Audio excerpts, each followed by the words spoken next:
Hello, Michel Platini. What is financial fair play useful for?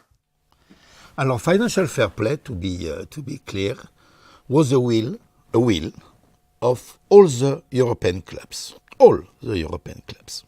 All the owner of the clubs, they come one day to say, Michel, it's not possible to pay so many money. We have to do something. And we decided the financial fair play, where the principal matter is we can spend more money that we generate. I think it's for the life is the same.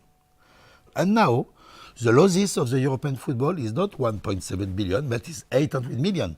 That means we stop. And we can today say that we try to bring all the facilities in the European football to forbidden a bankrupt in some clubs and to protect the football for the fans. That means that we have done a great achievement about the financial fair play, and we can be proud of that.